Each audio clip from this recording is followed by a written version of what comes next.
Stop! I put sugar already.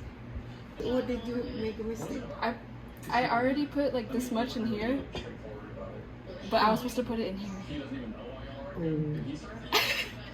Then you take it out? No, girl, I already mixed it.